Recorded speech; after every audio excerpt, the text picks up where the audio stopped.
संसार में दो तरह के लोग होते हैं। एक वो जो जीवन भर पैसे के पीछे भागते हैं, संघर्ष करते हैं और थक जाते हैं, और दूसरे वो जो जहाँ खड़े हो जाते हैं पैसा, अवसर और लग्जरी खुद चुंबक की तरह खींचकर उनके पास आते हैं। राधे राधे, जय श्री कृष्ण। कर्म वेदिका एक बार पुनः आप सभी का स्वागत करती है। ये कोई बात चमत्कार केवल किस्मत नहीं, ये विशुद्ध रूप से ब्रह्मांडीय ऊर्जा का विज्ञान है। वैदिक ज्योतिष में इस मैग्नेटिक ऊर्जा को महालक्ष्मी योग कहा जाता है। ये कोई साधारण धन योग नहीं है। जब आपकी जन्म कुंडली में लग्जरी, आकर्षण और वैभव के कारक शुक्र और तरलता यानी लिक्विड कैश के कारक चंद्रमा एक विशिष्ट अवस्था में मिलते हैं, तब यह राजयोग बनता है। जिनकी कुंडली में यह ऊर्जा सक्रिय होती है वो सिर्फ पैसा नहीं कमाते, वो एक साम्राज्य खड़ा करते हैं। लेकिन अगर ये राजयोग आपकी कुंडली में सुप्त अवस्था में है तो इसे किसी साधारण उपाय से नहीं जगाया जा सकता। इसे जगाने के लिए ज़रूरत होती है एक विशिष्ट नाद की, जो इन दोनों ग्रहों के तत्वों को एक साथ ब्रह्मांड में हिट करे। YouTube पर आपको कई भ्रामक बातें मिलेंगी, लेकिन आज कर्म वेदिका पर मैं आपको शास्त्रों का एक प्रामाणिक रहस्य देने जा रही हूँ, जो आपके धन के हर मार्ग को खोल देगा। आज हम साक्षात गौतम ऋषि द्वारा रचित चंद्र ध्यान और भारद्वाज ऋषि द्वारा रचित शुक्र कवच का एक संयुक्त वैदिक अनुष्ठान करेंगे। शुक्र के इस सिद्ध श्लोक के अंत में ही महर्षि ने लिख दिया है, वांछितम अर्थ सिद्ध है, अर्थात हर इच्छित लक्ष्य और अथाह धन की सिद्धि हो। तो अब हम इन सिद्ध ऋषियों का स्मरण करते हुए अपनी कुंडली में महालक्ष्मी योग को जागृत करने और अथाह धन धान्य की सिद्धि के लिए इस अनुष्ठान को शुरू कर रहे हैं। आइए मेरे साथ इस सिद्ध चंद्र शुक्र अनुष्ठान को पूरे 108 बार ग्रहण करें। अथ विनियोगः। ओम अस्य श्री चंद्र शुक्र ध्यान मंत्रस्य गौतम भारद्वाज ऋषि अनुष्टुप छन्दः चंद्र शुक्रौ देवते महालक्ष्मी योग जागृतार्थे अथाह धन धान्य समृद्धये वांछित अर्थ सिद्धये च जपे विनियोगः। अर्थात हम इन सिद्ध ऋषियों का स्मरण करते हुए अपनी कुंडली में महालक्ष्मी योग को जागृत करने और अथाह धन धान्य की सिद्धि के लिए इस अनुष्ठान का श्रवण कर रहे हैं, जाप कर रहे हैं। ओम महालक्ष्मी नमः। श्वेतांबरः श्वेत विभूषणश्च श्वेतदुतिर्दण्डधरो द्विबाहु चन्द्रोऽमृतम् आत्मा वरदः किरीटी मयि प्रसादं विदधातु तेजः मृणालकुन्देन्दुपयोजसुप्रभं पीताम्बरं प्रभूतमक्षमालिनं समस्तशास्त्रार्थनिधिं महान्तम् ध्यायेत् कविं वाञ्छितमर्थसिद्धये। श्वेतांबरः श्वेतविभूषणश्च श्वेतादुतिर्दण्डधरो द्विबाहु चन्द्रोऽमृतम् आत्मा वरदः किरीटी मयि प्रसादं विदधातु तेजः मृणालकुन्देन्दुपयोजसुप्रभं पीताम्बरं प्रभूतमक्षमालिनं समस्तशास्त्रार्थनिधिं महान्तं ध्यायेत् कविं वाञ्छितमर्थसिद्धये। श्वेताम्बरः श्वेतविभूषणश्च श्वेतद्युतिर्दण्डधरो द्विबाहु। चन्द्रोऽमृतम् आत्मवरदः किरीटी मयि प्रसादं विदधातु तेजः। मृणालकुन्देन्दुपयोजसुप्रभं पीताम्बरं प्रभूतमक्षमालिनं। समस्तशास्त्रार्थनिधिं महान्तं ध्यायेत् कविं वाञ्छितमर्थसिद्धये। श्वेताम्बरः श्वेतविभूषणश्च श्वेतद्युतिर्दण्डधरो द्विबाहु। चन्द्रोऽमृतम् आत्मा वरदः किरीटी मयि प्रसादं विदधातु तेजः। मृणालकुन्देन्दुपयोजसुप्रभं पीताम्बरं प्रभूतम् अक्षमालिन्। समस्तशास्त्रार्थनिधिं महान्तं ध्यायेत् कविं वाञ्छितमर्थसिद्धये। श्वेताम्बरः श्वेतविभूषणश्च श्वेतद्युतिर्दण्डधरो द्विबाहु। चन्द्रोऽमृतम् आत्मा वरदः किरीटी मयि प्रसादं विदधातु तेजः। मृणालकुन्देन्दुपयोजसुप्रभं पीताम्बरं प्रभूतमक्षमालिनं। समस्तशास्त्रार्थनिधिं महान्तं ध्यायेत् कविं वाञ्छितमर्थसिद्धये। श्वेताम्बरः श्वेतविभूषणश्च श्वेताद्युतिर्दण्डधरो द्विबाहु। चन्द्रोऽमृतम् आत्मा वरदः किरीटी मयि प्रसादं विदधातु तेजः। मृणालकुन्देन्दुपयोजसुप्रभं पीताम्बरं प्रभूतमक्षमालिनं। समस्तशास्त्रार्थनिधिं महान्तं ध्यायेत् कविं वाञ्छितमर्थसिद्धये। श्वेताम्बरः श्वेतविभूषणश्च श्वेतद्युतिर्दण्डधरो द्विबाहु। चन्द्रोऽमृतम् आत्मवरदः किरीटी मयि प्रसादं विदधातु तेजः।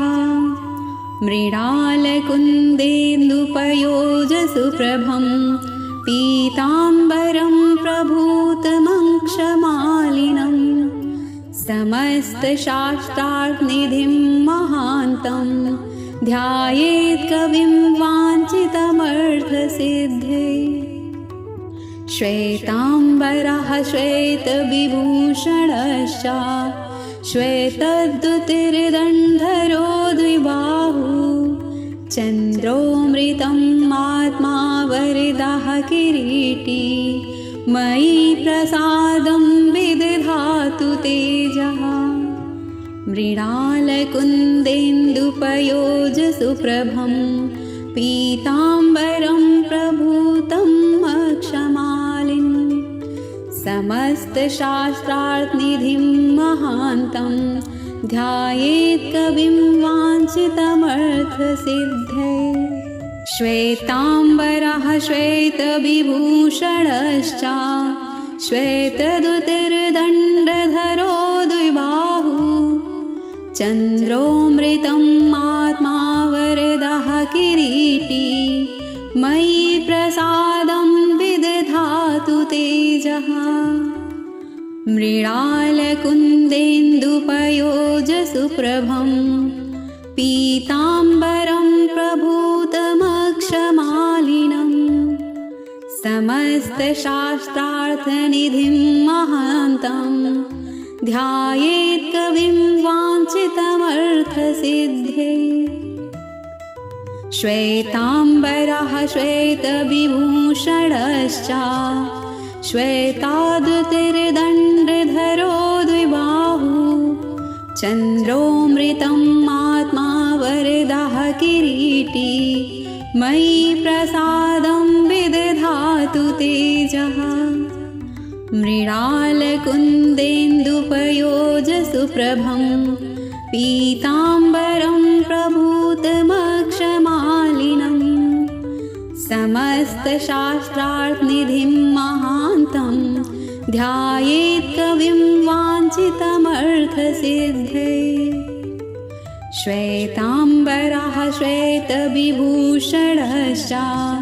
श्वेतद्युतिर्दण्डधरो द्विबाहु चन्द्रोऽमृतम् आत्मवरदः किरीटी मयि प्रसादं विदधातु तेजः मृणालकुन्देन्दुपयोजसुप्रभं पीताम्बरं प्रभूतमक्षमालिनं समस्तशास्त्रार्थनिधिं महान्तं ध्यायेत् कविं वाञ्छितमर्थसिद्धये श्वेताम्बरः श्वेतविभूषणश्च श्वेतद्युतिर्दण्डधरो द्विबाहु चन्द्रोऽमृतम् आत्मा वरदः किरीटी मयि प्रसादं विदधातु तेजः मृणालकुन्देन्दुपयोजसुप्रभं पीताम्बरं प्रभूतम् अक्षमालिन् समस्तशास्त्रार्थनिधिं महान्तं ध्यायेत् कविं वाञ्छितमर्थसिद्धये श्वेताम्बरः श्वेतविभूषणश्च श्वेतद्युतिर्दण्डधरो द्विबाहु चन्द्रोऽमृतम् आत्मा वरदः किरीटी मयि प्रसादं विदधातु तेजः मृणालकुन्देन्दुपयोजसुप्रभं पीताम्बरं प्रभूतमक्षमालिनं समस्तशास्त्रार्थनिधिं महान्तं ध्यायेत् कविं वाञ्छितमर्थसिद्धये श्वेताम्बरः श्वेतविभूषणश्च श्वेताद्युतिर्दण्डधरो द्विबाहु चन्द्रोऽमृतम् आत्मा वरदः किरीटी मयि प्रसादं विदधातु तेजः मृणालकुन्देन्दुपयोजसुप्रभं पीताम्बरं प्रभूतमक्षमालिनं समस्तशास्त्रार्थनिधिं महान्तं ध्यायेत् कविं वाञ्छितमर्थसिद्धये श्वेताम्बरः श्वेतविभूषणश्च श्वेतद्युतिर्दण्डधरो द्विबाहु चन्द्रोऽमृतम् आत्मा वरदः किरीटी मयि प्रसादं विदधातु तेजः मृणालकुन्देन्दुपयोजसुप्रभं पीताम्बरं प्रभूतमक्षमालिनं समस्तशास्त्रार्थनिधिं महान्तं ध्यायेत् कविं वाञ्छितमर्थसिद्धये श्वेताम्बरः श्वेतविभूषणश्च श्वेतद्युतिर्दण्डधरो द्विबाहु चन्द्रोऽमृतम् आत्मा वरदः किरीटी मयि प्रसादं विदधातु तेजः मृणालकुन्देन्दुपयोजसुप्रभं पीताम्बरं प्रभूतम् अक्षमालिन् समस्तशास्त्रार्थनिधिं महान्तं ध्यायेत् कविं वाञ्छितमर्थसिद्धये श्वेताम्बरः श्वेतविभूषणश्च श्वेतदुतिर्दण्डधरो द्विबाहु चन्द्रोऽमृतम् आत्मा वरदः किरीटी मयि प्रसादं विदधातु तेजः मृणालकुन्देन्दुपयोजसुप्रभं पीताम्बरं प्रभूतमक्षमालिनं समस्तशास्त्रार्थनिधिं महान्तं ध्यायेत् कविं वाञ्छितमर्थसिद्धये श्वेताम्बरः श्वेतविभूषणश्च श्वेतादुतिर्दण्डधरो द्विबाहु चन्द्रोऽमृतम् आत्मा वरदः किरीटी मयि प्रसादं विदधातु तेजः मृणालकुन्देन्दुपयोजसुप्रभं पीताम्बरं प्रभूतमक्षमालिनं समस्तशास्त्रार्थनिधिं महान्तं ध्यायेत् कविं वाञ्छितमर्थसिद्धये श्वेताम्बरः श्वेतविभूषणश्च श्वेतदुतिर्दण्डधरो द्विबाहु चन्द्रोऽमृतम् आत्मवरदः किरीटी मयि प्रसादं विदधातु तेजः मृणालकुन्देन्दुपयोजसुप्रभं पीताम्बरं प्रभूतमक्षमालिनं समस्तशास्त्रार्थनिधिं महान्तं ध्यायेत् कविं वाञ्छितमर्थसिद्धये श्वेताम्बरः श्वेतविभूषणश्च श्वेतदुतिर्दण्डधरो द्विबाहु चन्द्रोऽमृतम् आत्मा वरदः किरीटी मयि प्रसादं विदधातु तेजः मृणालकुन्देन्दुपयोजसुप्रभं पीताम्बरं प्रभूतम् अक्षमालिन् समस्तशास्त्रार्थनिधिं महान्तं ध्यायेत् कविं वाञ्छितमर्थसिद्धये श्वेताम्बरः श्वेतविभूषणश्च श्वेतदुतिर्दण्डधरो द्विबाहु चन्द्रोऽमृतम् आत्मा वरदः किरीटी मयि प्रसादं विदधातु तेजः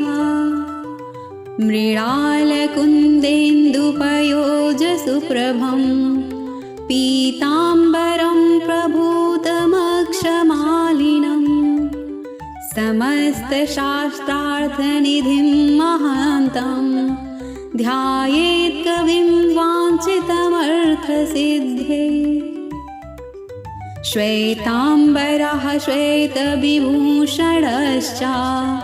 श्वेतादुतिर्दण्डधरो द्विबाहु चन्द्रोऽमृतम् आत्मा वरदः किरीटी मयि प्रसादं विदधातु तेजः मृणालकुन्देन्दुपयोजसुप्रभं पीताम्बरं प्रभूतमक्षमालिनं समस्तशास्त्रार्थनिधिं महान्तं ध्यायेत् कविं वाञ्छितमर्थसिद्धये श्वेताम्बरः श्वेतविभूषणश्च श्वेतदुतिर्दण्डधरो द्विबाहु चन्द्रोऽमृतम् आत्मा वरदः किरीटी मयि प्रसादं विदधातु तेजः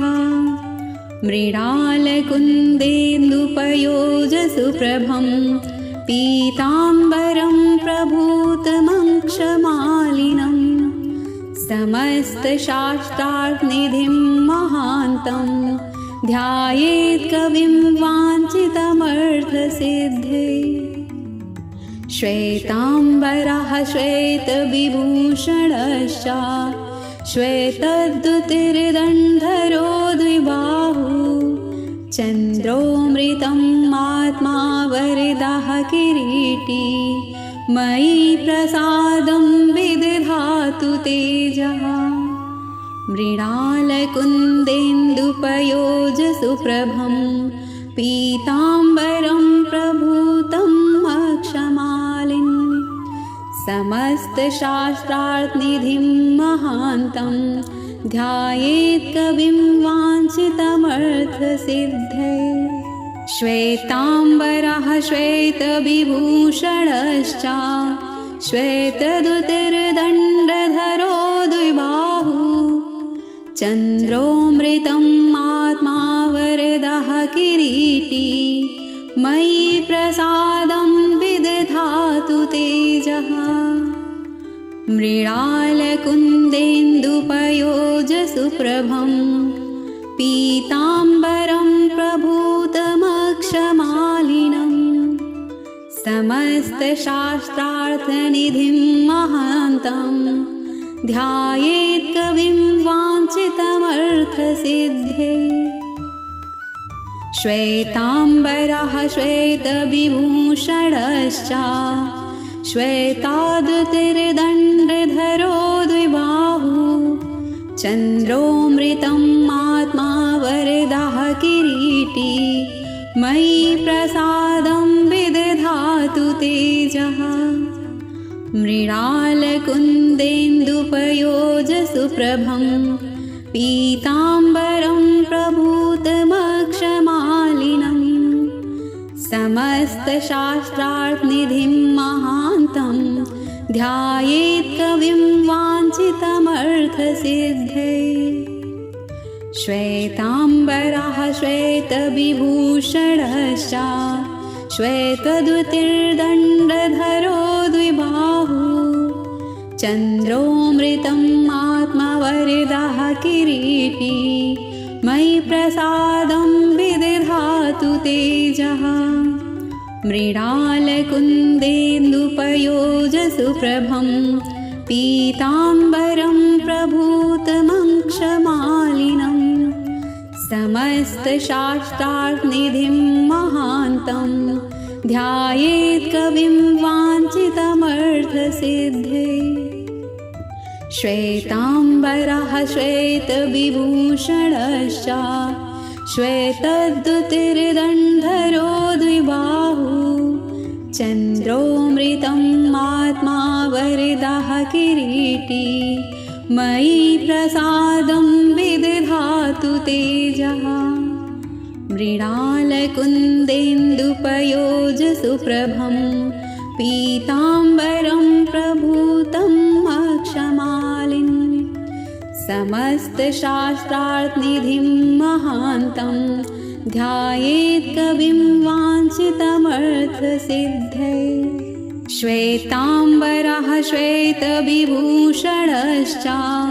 श्वेतद्युतिर्दण्डधरो द्विबाहु चन्द्रोऽमृतम् आत्मा वरदः किरीटी मयि प्रसादं विदधातु तेजः मृणालकुन्देन्दुपयोजसुप्रभं पीताम्बरं प्रभूतमक्षमालिनं समस्तशास्त्रार्थनिधिं महान्तं ध्यायेत् कविं वाञ्छितमर्थसिद्धये श्वेताम्बरः श्वेतविभूषणश्च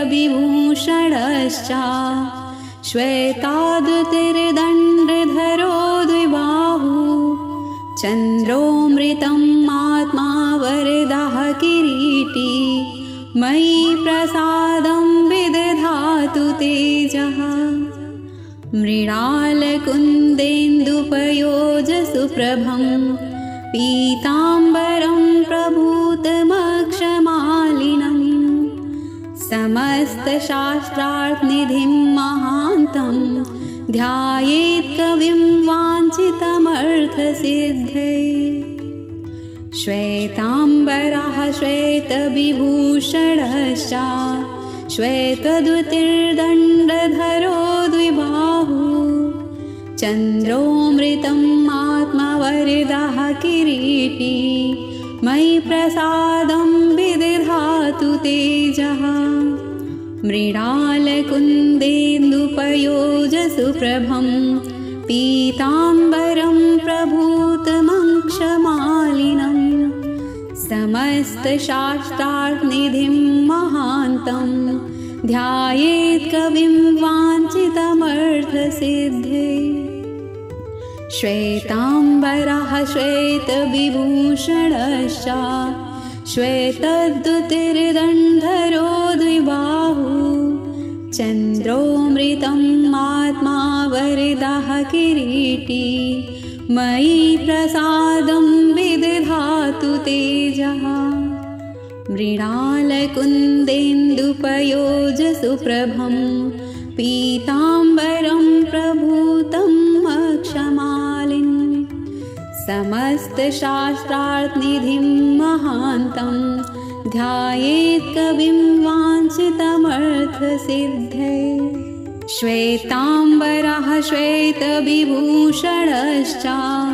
श्वेतद्युतिर्दण्डधरो द्विबाहु चन्द्रोऽमृतम् आत्मा वरदः किरीटी मयि प्रसादं विदधातु तेजः मृणालकुन्देन्दुपयोजसुप्रभं पीताम्बरं प्रभूतमक्षमालिनं समस्तशास्त्रार्थनिधिं महान्तं ध्यायेत् कविं वाञ्छितमर्थसिद्धये श्वेताम्बरः श्वेतविभूषणश्च श्वेताद्युतिर्दण्डधरो द्विबाहु चन्द्रोऽमृतम् आत्मा वरदः किरीटी मयि प्रसादं विदधातु तेजः मृणालकुन्देन्दुपयोजसुप्रभं पीताम्बरं प्रभूतमक्षमालिनं समस्तशास्त्रार्थनिधिं महान्तं ध्यायेत् कविं वाञ्छितमर्थसिद्धये श्वेताम्बरः श्वेतविभूषणश्च श्वेतद्युतिर्दण्डधरो द्विबाहु चन्द्रोऽमृतम् आत्मा वरदः किरीटी मयि प्रसादं विदधातु तेजः मृणालकुन्देन्दुपयोजसुप्रभं पीताम्बरं प्रभूतमक्षमालिनं समस्तशास्त्रार्थनिधिं महान्तं ध्यायेत् कविं वाञ्छितमर्थसिद्धये श्वेताम्बरः श्वेतविभूषणश्च श्वेतद्युतिर्दण्डधरो द्विबाहु चन्द्रोऽमृतम् आत्मा वरदः किरीटी मयि प्रसादं विदधातु तेजः मृणालकुन्देन्दुपयोजसुप्रभं पीताम्बरं प्रभूतम् अक्षमालिन् समस्तशास्त्रार्थनिधिं महान्तं ध्यायेत् कविं वाञ्छितमर्थसिद्धये श्वेताम्बरः श्वेतविभूषणश्च श्वेतद्युतिर्दण्डधरो द्विबाहु चन्द्रोऽमृतम् आत्मा वरदः किरीटी मयि प्रसादं विदधातु तेजः मृणालकुन्देन्दुपयोजसुप्रभं पीताम्बरं प्रभूतमक्षमालिनं समस्तशास्त्रार्थनिधिं महान्तं ध्यायेत् कविं वाञ्छितमर्थसिद्धये श्वेताम्बरः श्वेतविभूषणश्च श्वेताद्युतिर्दण्डधरो द्विबाहु चन्द्रोऽमृतम् आत्मा वरदः किरीटी मयि प्रसादं विदधातु तेजः मृणालकुन्देन्दुपयोजसुप्रभं पीताम्बरं प्रभूतमक्षमालिनं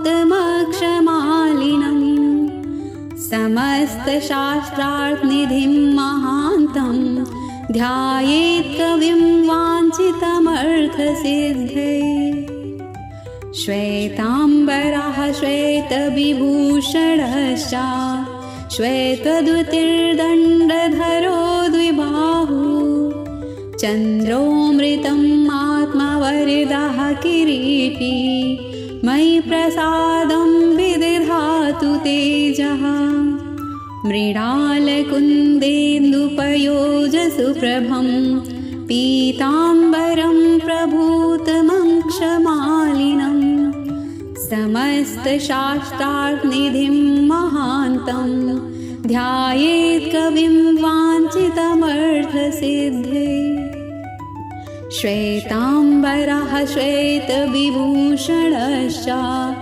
श्वेतद्युतिर्दण्डधरो द्विबाहु चन्द्रोऽमृतम् आत्मा वरदः किरीटी मयि प्रसादं विदधातु तेजः मृणालकुन्देन्दुपयोजसुप्रभं पीताम्बरं प्रभूतम् अक्षमालिन् समस्तशास्त्रार्थनिधिं महान्तं ध्यायेत् कविं वाञ्छितमर्थसिद्धये श्वेताम्बरः श्वेतविभूषणश्च श्वेतद्युतिर्दण्डधरो द्विबाहु चन्द्रोऽमृतम् आत्मा वरदः किरीटी मयि प्रसादं विदधातु तेजः मृणालकुन्देन्दुपयोजसुप्रभं पीताम्बरं प्रभूतमक्षमालिनं समस्तशास्त्रार्थनिधिं महान्तं ध्यायेत् कविं वाञ्छितमर्थसिद्धये श्वेताम्बरः श्वेतविभूषणश्च श्वेताद्युतिर्दण्डधरो द्विबाहु चन्द्रोऽमृतम् आत्मा वरदः किरीटी मयि प्रसादं विदधातु तेजः मृणालकुन्देन्दुपयोजसुप्रभं पीताम्बरं प्रभूतमक्षमालिनं समस्तशास्त्रार्थनिधिं महान्तं ध्यायेत् कविं वाञ्छितमर्थसिद्धये श्वेताम्बरः श्वेतविभूषणश्च श्वेतद्युतिर्दण्डधरो द्विबाहु चन्द्रोऽमृतम् आत्मा वरदः किरीटी मयि प्रसादं विदधातु तेजः मृणालकुन्देन्दुपयोजसुप्रभं पीताम्बरं प्रभूतमक्षमालिनं समस्तशास्त्रार्थनिधिं महान्तं ध्यायेत् कविं वाञ्छितमर्थसिद्धये श्वेताम्बरः श्वेतविभूषणश्च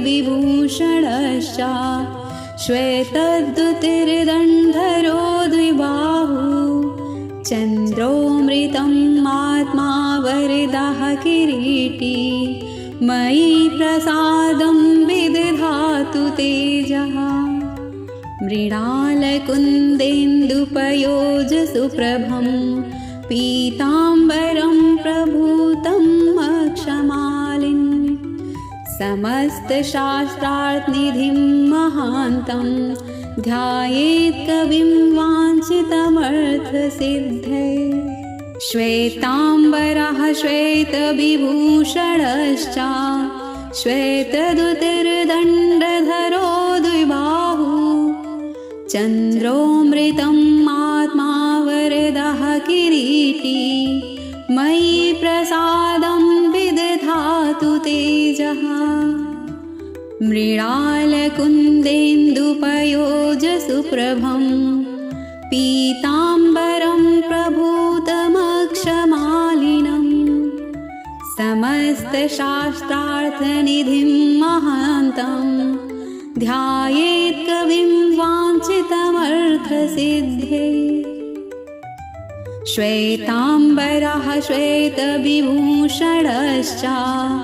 श्वेताद्युतिर्दण्डधरो द्विबाहु चन्द्रोऽमृतम् आत्मा वरदः किरीटी मयि प्रसादं विदधातु तेजः मृणालकुन्देन्दुपयोजसुप्रभं पीताम्बरं प्रभूतमक्षमालिनं समस्तशास्त्रार्थनिधिं महान्तं ध्यायेत् कविं वाञ्छितमर्थसिद्धये श्वेताम्बरः श्वेतविभूषणश्च श्वेतद्युतिर्दण्डधरो द्विबाहु चन्द्रोऽमृतम् आत्मवरदः किरीटी मयि प्रसादं विदधातु तेजः मृणालकुन्देन्दुपयोजसुप्रभं पीताम्बरं प्रभूतमक्षमालिनं समस्तशास्त्रार्थनिधिं महान्तं ध्यायेत् कविं वाञ्छितमर्थसिद्धये श्वेताम्बरः श्वेतविभूषणश्च श्वेतद्युतिर्दण्डधरो द्विबाहु चन्द्रोऽमृतम् आत्मा वरदः किरीटी मयि प्रसादं विदधातु तेजः मृणालकुन्देन्दुपयोजसुप्रभं पीताम्बरं प्रभूतम् अक्षमालिन् समस्तशास्त्रार्थनिधिं महान्तं ध्यायेत् कविं वाञ्छितमर्थसिद्धये श्वेताम्बरः श्वेतविभूषणश्च श्वेतद्युतिर्दण्डधरो द्विबाहु चन्द्रोऽमृतम् आत्मा वरदः किरीटी मयि प्रसादं विदधातु तेजः मृणालकुन्देन्दुपयोजसुप्रभं पीताम्बरं प्रभूतमक्षमालिनं समस्तशास्त्रार्थनिधिं महान्तं ध्यायेत् कविं वाञ्छितमर्थसिद्धये श्वेताम्बरः श्वेतविभूषणश्च श्वेताद्युतिर्दण्डधरो द्विबाहु चन्द्रोऽमृतम् आत्मा वरदः किरीटी मयि प्रसादं विदधातु तेजः मृणालकुन्देन्दुपयोजसुप्रभं पीताम्बरं प्रभूतमक्षमालिनं समस्तशास्त्रार्थनिधिं महान्तं ध्यायेत् कविं वाञ्छितमर्थसिद्धये श्वेताम्बरः श्वेतविभूषणश्च श्वेतद्युतिर्दण्डधरो द्विबाहु चन्द्रोऽमृतम् आत्मा वरदः किरीटी मयि प्रसादं विदधातु तेजः मृणालकुन्देन्दुपयोजसुप्रभं पीताम्बरं प्रभूतमक्षमालिनं समस्तशास्त्रार्थनिधिं महान्तं ध्यायेत् कविं वाञ्छितमर्थसिद्धये श्वेताम्बरः श्वेतविभूषणश्च श्वेतद्युतिर्दण्डधरो द्विबाहु चन्द्रोऽमृतम् आत्मा वरदः किरीटी मयि प्रसादं विदधातु तेजः मृणालकुन्देन्दुपयोजसुप्रभं पीताम्बरं प्रभूतं अक्षमालिन् समस्तशास्त्रार्थनिधिं महान्तं ध्यायेत् कविं वाञ्छितमर्थसिद्धये श्वेताम्बरः श्वेतविभूषणश्च श्वेतदुतिर्दण्डधरो द्विबाहु चन्द्रोऽमृतम् आत्मा वरदः किरीटी मयि प्रसादं विदधातु तेजः मृणालकुन्देन्दुपयोजसुप्रभं पीताम्बरं प्रभूतमक्षमालिनं समस्तशास्त्रार्थनिधिं महान्तं ध्यायेत् कविं वाञ्छितमर्थसिद्धये श्वेताम्बरः श्वेतविभूषणश्च श्वेतादुतिर्दण्डधरो द्विबाहु चन्द्रोऽमृतम् आत्मा वरदः किरीटी मयि प्रसादं विदधातु तेजः मृणालकुन्देन्दुपयोजसुप्रभं पीताम्बरं प्रभूतमक्षमालिनं समस्तशास्त्रार्थनिधिं महान्तं ध्यायेत् कविं वाञ्छितमर्थसिद्धये श्वेताम्बरः श्वेतविभूषणश्च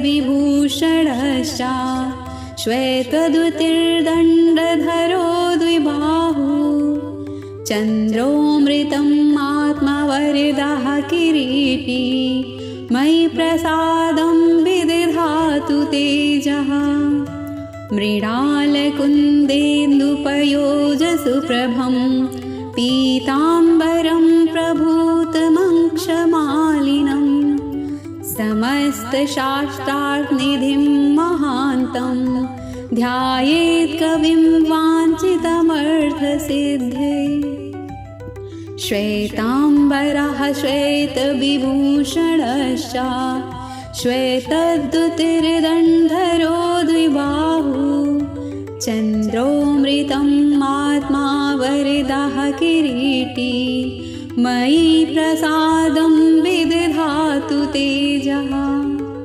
मृणालकुन्देन्दुपयोजसुप्रभं पीताम्बरं प्रभूतं अक्षमालिन् समस्तशास्त्रार्थनिधिं महान्तं ध्यायेत् कविं वाञ्छितमर्थसिद्धये श्वेताम्बरः श्वेतविभूषणश्च श्वेतदुतिर्दण्डधरो द्विबाहु चन्द्रोऽमृतम् आत्मा वरदः किरीटी मयि प्रसादं विदधातु तेजः मृणालकुन्देन्दुपयोजसुप्रभं पीताम्बरं प्रभूतमक्षमालिनं समस्तशास्त्रार्थनिधिं महान्तं ध्यायेत् कविं वाञ्छितमर्थसिद्धये श्वेताम्बरः श्वेतविभूषणश्च श्वेतादुतिर्दण्डधरो द्विबाहु चन्द्रोऽमृतम् आत्मा वरदः किरीटी मयि प्रसादं विदधातु तेजः मृणालकुन्देन्दुपयोजसुप्रभं पीताम्बरं प्रभूतमक्षमालिनं समस्तशास्त्रार्थनिधिं महान्तं ध्यायेत् कविं वाञ्छितमर्थसिद्धये श्वेताम्बरः श्वेतविभूषणश्च श्वेतदुतिर्दण्डधरो द्विबाहु चन्द्रोऽमृतम् आत्मा वरदः किरीटी मयि प्रसादं विदधातु तेजः मृणालकुन्देन्दुपयोजसुप्रभं पीताम्बरं प्रभूतमक्षमालिनं समस्तशास्त्रार्थनिधिं महान्तं ध्यायेत् कविं वाञ्छितमर्थसिद्धये। श्वेताम्बरः श्वेतविभूषणश्च श्वेतद्युतिर्दण्डधरो द्विबाहु चन्द्रोऽमृतं आत्मा वरदः किरीटी मयि प्रसादं विदधातु तेजः। मृणालकुन्देन्दुपयोजसुप्रभं पीताम्बरं प्रभूतम् अक्षमालिन् समस्तशास्त्रार्थनिधिं महान्तं ध्यायेत् कविं वाञ्छितमर्थसिद्धये। श्वेताम्बरः श्वेतविभूषणश्च श्वेतद्युतिर्दण्डधरो द्विबाहु चन्द्रोऽमृतम् आत्मा वरदः किरीटी मयि प्रसादं विदधातु तेजः। मृणालकुन्देन्दुपयोजसुप्रभं पीताम्बरं प्रभूतमक्षमालिनं समस्तशास्त्रार्थनिधिं महान्तं ध्यायेत् कविं वाञ्छितमर्थसिद्धये। श्वेताम्बरः श्वेतविभूषणश्च श्वेताद्युतिर्दण्डधरो द्विबाहु चन्द्रोऽमृतम् आत्मा वरदः किरीटी मयि प्रसादं विदधातु तेजः। मृणालकुन्देन्दुपयोजसुप्रभं पीताम्बरं प्रभूतमक्षमालिनं समस्तशास्त्रार्थनिधिं महान्तं ध्यायेत् कविं वाञ्छितमर्थसिद्धये।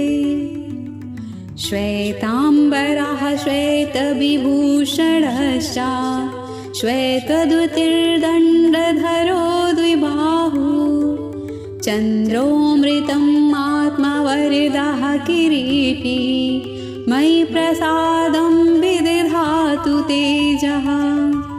मृणालकुन्देन्दुपयोजसुप्रभं पीताम्बरं प्रभूतमक्षमालिनं समस्तशास्त्रार्थनिधिं महान्तं ध्यायेत् कविं वाञ्छितमर्थसिद्धये।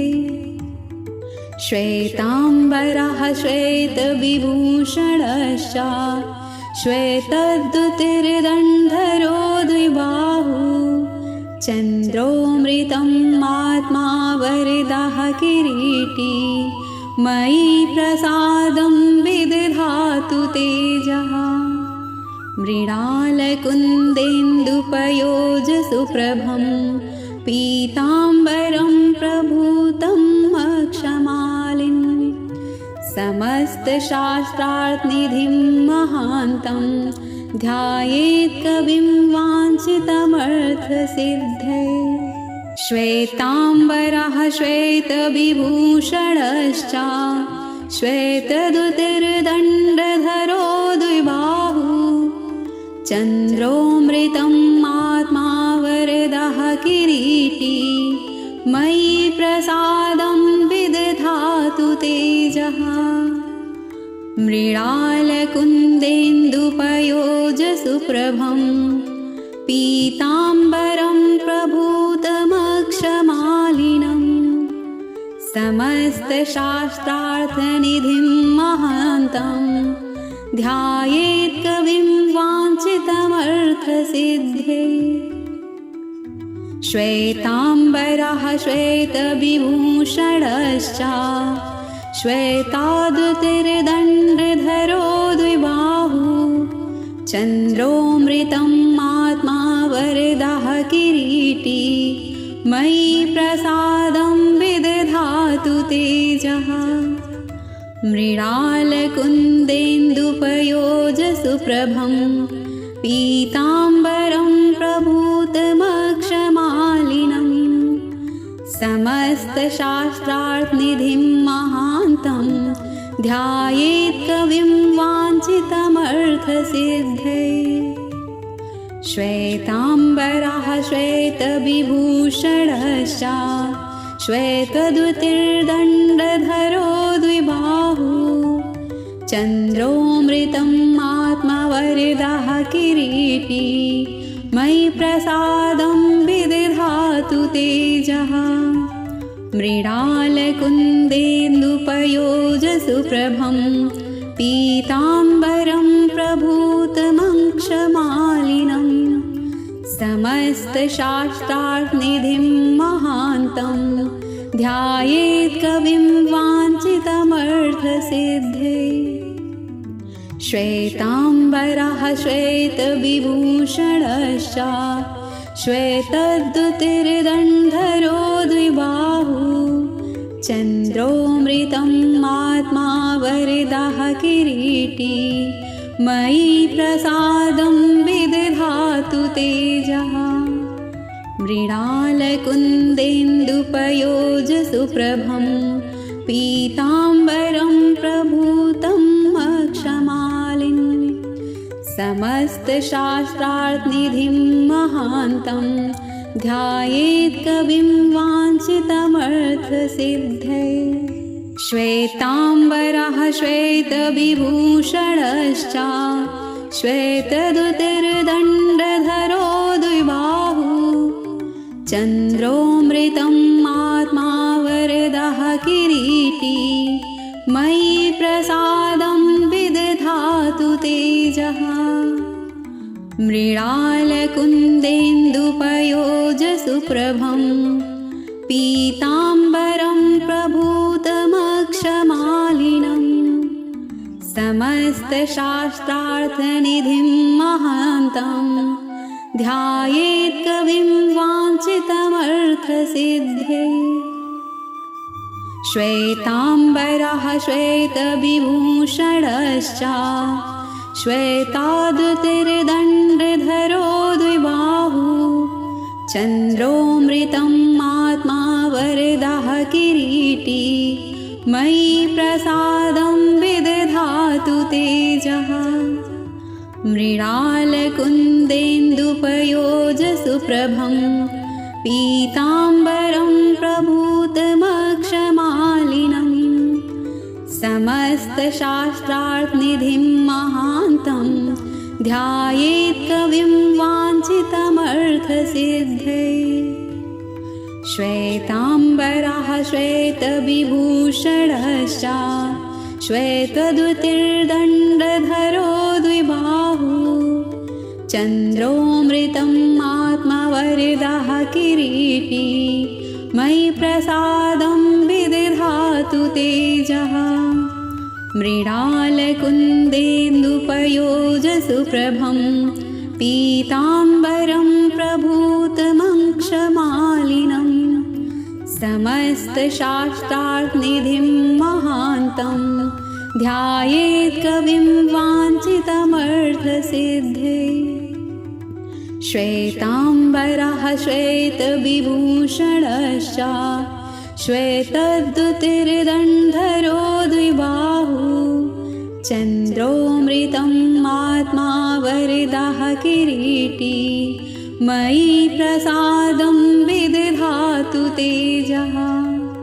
मृणालकुन्देन्दुपयोजसुप्रभं पीताम्बरं प्रभूतम् अक्षमालिनं समस्तशास्त्रार्थनिधिं महान्तं ध्यायेत् कविं वाञ्छितमर्थसिद्धये।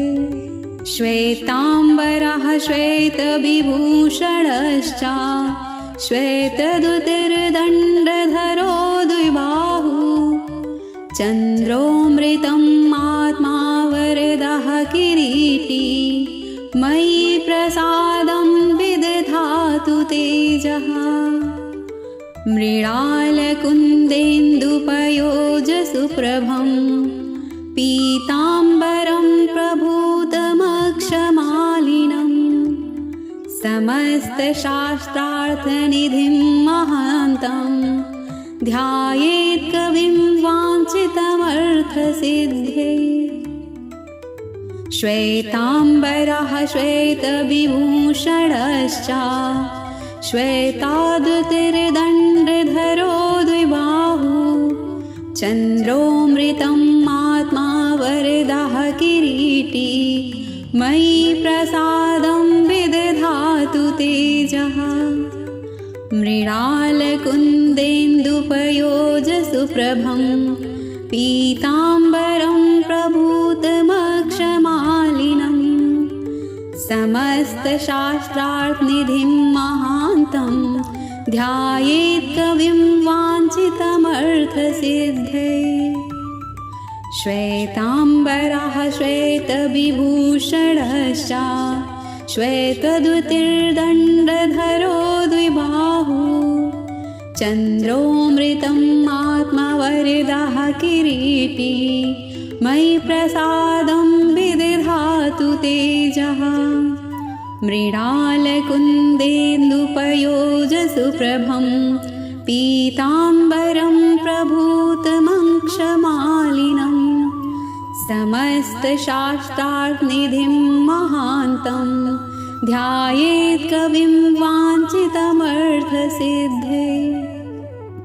श्वेताम्बरः श्वेतविभूषणश्च श्वेतद्युतिर्दण्डधरो द्विबाहु चन्द्रोऽमृतम् आत्मा वरदः किरीटी मयि प्रसादं विदधातु तेजः। मृणालकुन्देन्दुपयोजसुप्रभं पीताम्बरं प्रभूतम् अक्षमालिन् समस्तशास्त्रार्थनिधिं महान्तं ध्यायेत् कविं वाञ्छितमर्थसिद्धये।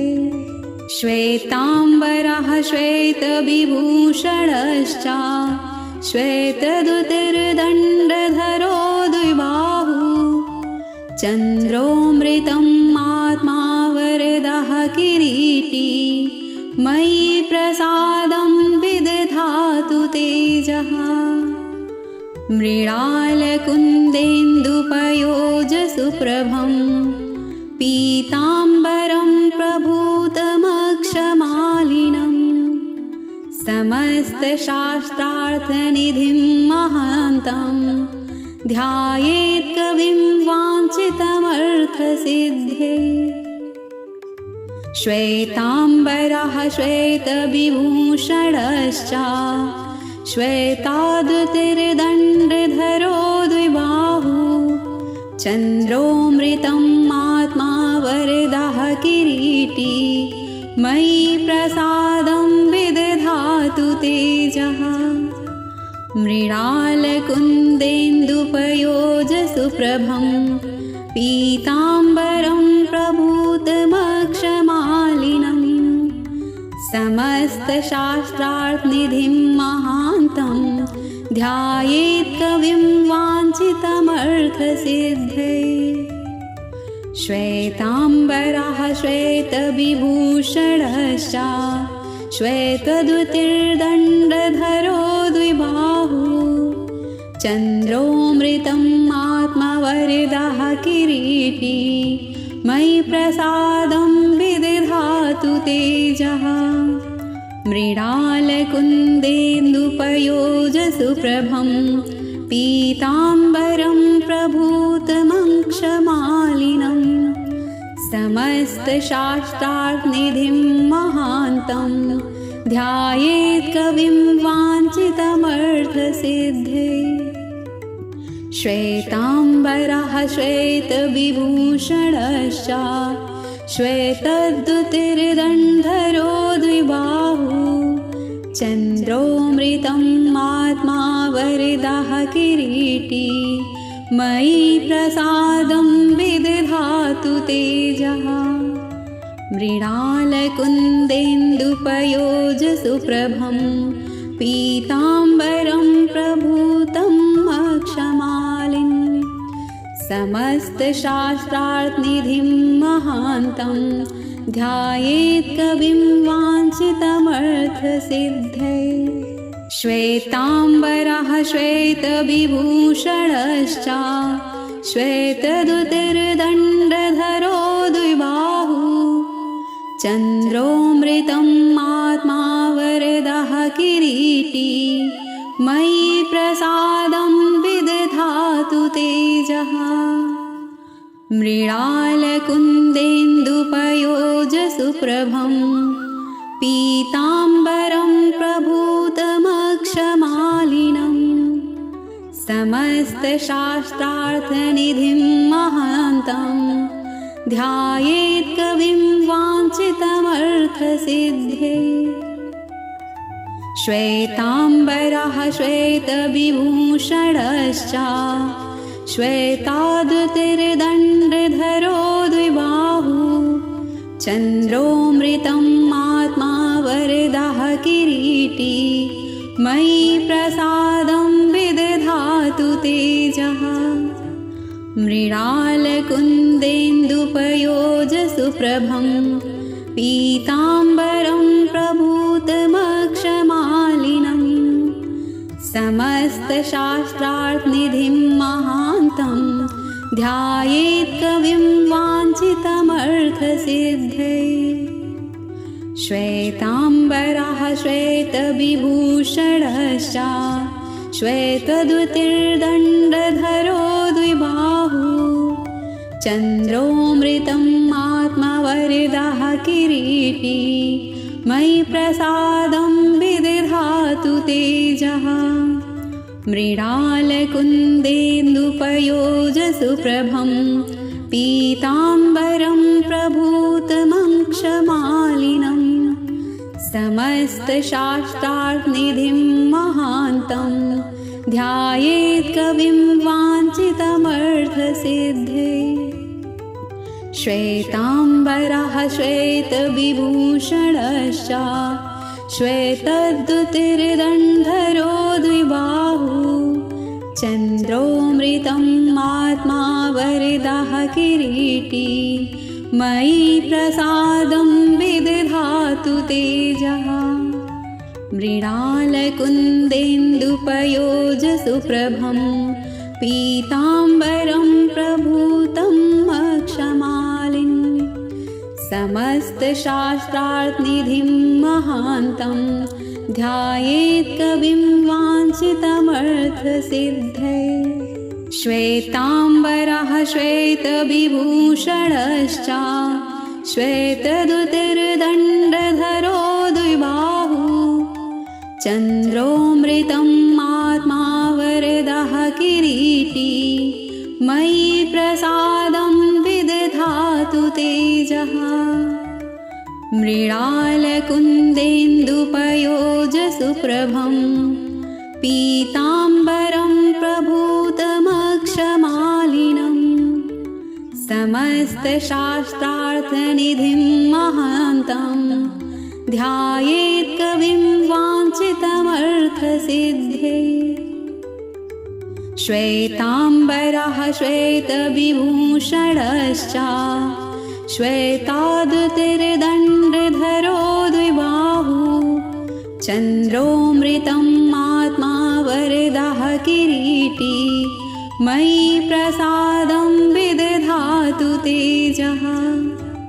मृणालकुन्देन्दुपयोजसुप्रभं पीताम्बरं प्रभूतमक्षमालिनं समस्तशास्त्रार्थनिधिं महान्तं ध्यायेत् कविं वाञ्छितमर्थसिद्धये।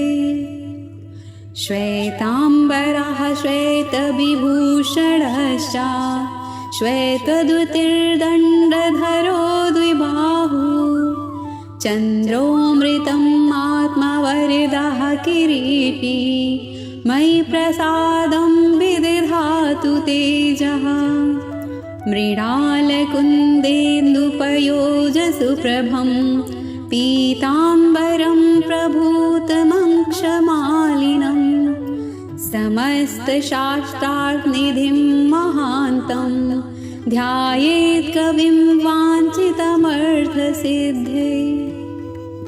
श्वेताम्बरः श्वेतविभूषणश्च श्वेतद्युतिर्दण्डधरो द्विबाहु चन्द्रोऽमृतम् आत्मा वरदः किरीटी मयि प्रसादं विदधातु तेजः मृणालकुन्देन्दुपयोजसुप्रभं पीताम्बरं प्रभूतं अक्षमालिन् समस्तशास्त्रार्थनिधिं महान्तं ध्यायेत् कविं वाञ्छितमर्थसिद्धये श्वेताम्बरः श्वेतविभूषणश्च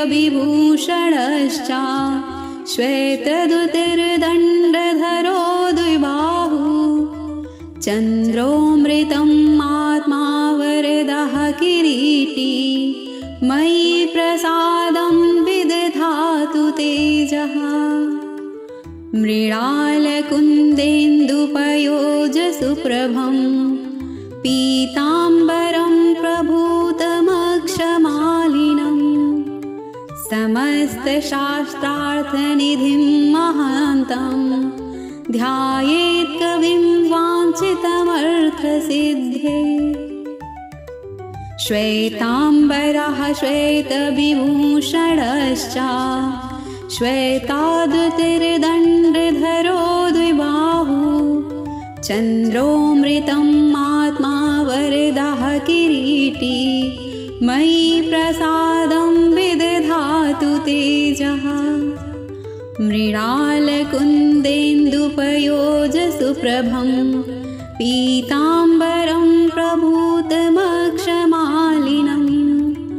समस्तशास्त्रार्थनिधिं महान्तं ध्यायेत् कविं वाञ्छितमर्थसिद्धये श्वेताम्बरः श्वेतविभूषणश्च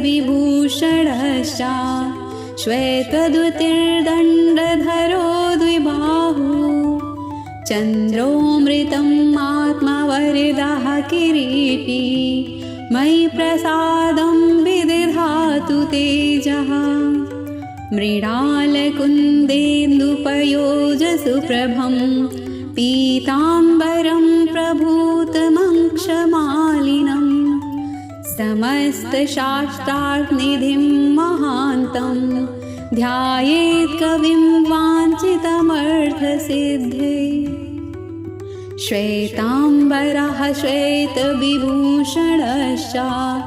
श्वेतद्युतिर्दण्डधरो द्विबाहु चन्द्रोऽमृतम् आत्मा वरदः किरीटी मयि प्रसादं विदधातु तेजः मृणालकुन्देन्दुपयोजसुप्रभं पीताम्बरं प्रभूतम् अक्षमालिन् समस्तशास्त्रार्थनिधिं महान्तं ध्यायेत् कविं वाञ्छितमर्थसिद्धये श्वेताम्बरः श्वेतविभूषणश्च श्वेतद्युतिर्दण्डधरो द्विबाहु चन्द्रोऽमृतम् आत्मा वरदः किरीटी मयि प्रसादं विदधातु तेजः मृणालकुन्देन्दुपयोजसुप्रभं पीताम्बरं प्रभूतमक्षमालिनं समस्तशास्त्रार्थनिधिं महान्तं ध्यायेत् कविं वाञ्छितमर्थसिद्धये श्वेताम्बरः श्वेतविभूषणश्च श्वेताद्युतिर्दण्डधरो द्विबाहु चन्द्रोऽमृतम् आत्मा वरदः किरीटी मयि प्रसादं विदधातु तेजः मृणालकुन्देन्दुपयोजसुप्रभं पीताम्बरं प्रभूतमक्षमालिनं समस्तशास्त्रार्थनिधिं महान्तं ध्यायेत् कविं वाञ्छितमर्थसिद्धये श्वेताम्बरः श्वेतविभूषणश्च श्वेतद्युतिर्दण्डधरो द्विबाहु चन्द्रोऽमृतम् आत्मवरदः किरीटी मयि प्रसादं विदधातु तेजः मृणालकुन्देन्दुपयोजसुप्रभं पीताम्बरं प्रभूतमङ्क्षमालिनं समस्तशास्त्रार्थनिधिं महान्तं ध्यायेत् कविं वाञ्छितमर्थसिद्धये श्वेताम्बरः श्वेतविभूषणश्च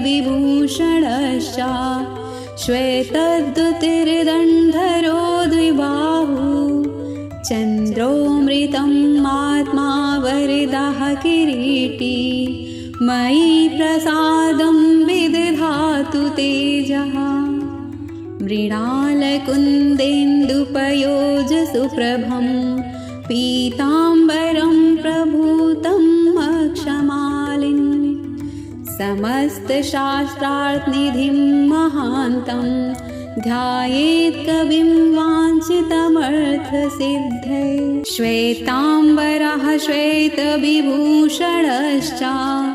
श्वेतद्युतिर्दण्डधरो द्विबाहु चन्द्रोऽमृतम् आत्मा वरदः किरीटी मयि प्रसादं विदधातु तेजः मृणालकुन्देन्दुपयोजसुप्रभं पीताम्बरं प्रभूतमक्षमालिनं समस्तशास्त्रार्थनिधिं महान्तं ध्यायेत् कविं वाञ्छितमर्थसिद्धये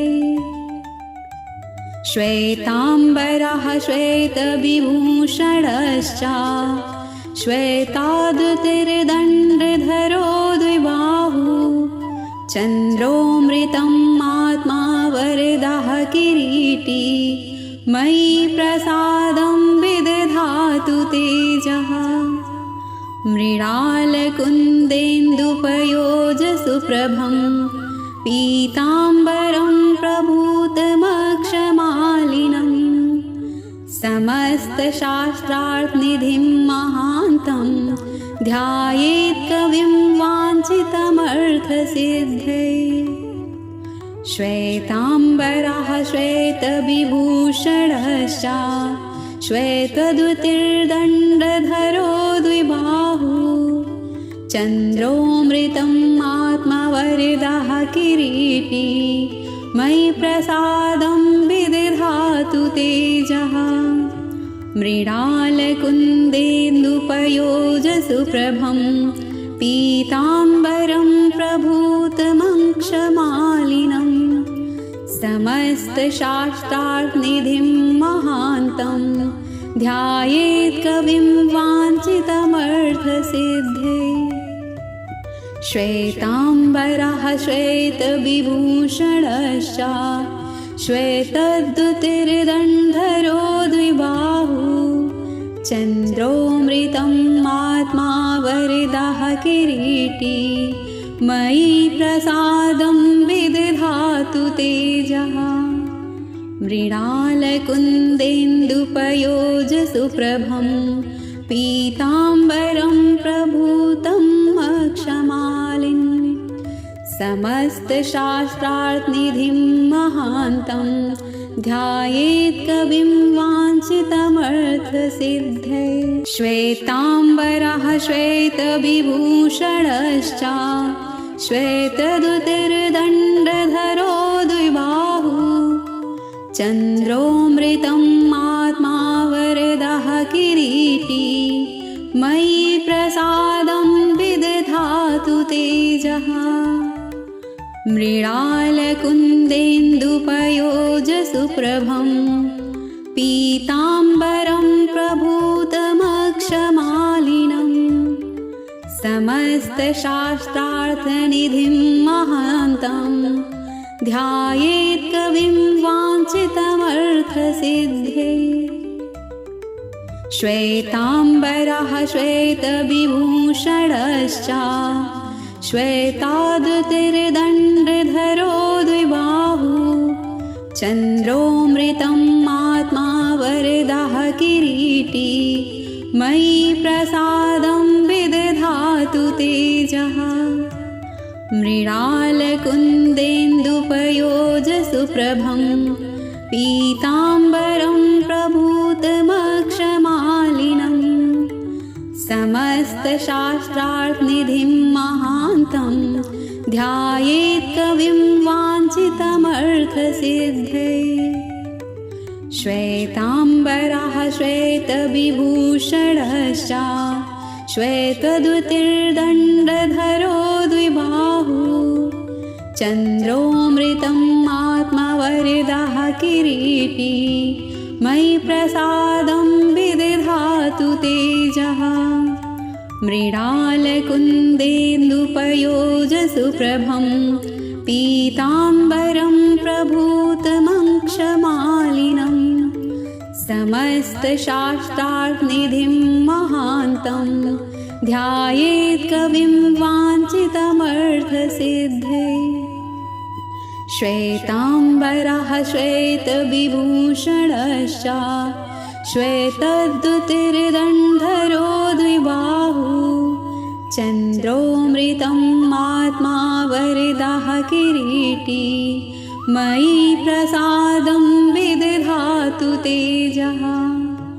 मृणालकुन्देन्दुपयोजसुप्रभं पीताम्बरं प्रभूतम् अक्षमालिन् समस्तशास्त्रार्थनिधिं महान्तं ध्यायेत्कविं वाञ्छितमर्थसिद्धये श्वेताम्बरः श्वेतविभूषणश्च श्वेतद्युतिर्दण्डधरो द्विबाहु चन्द्रोऽमृतम् आत्मा वरदः किरीटी मयि प्रसादं विदधातु तेजः मृणालकुन्देन्दुपयोजसुप्रभं पीताम्बरं प्रभूतमक्षमालिनं समस्तशास्त्रार्थनिधिं महान्तं ध्यायेत्कविं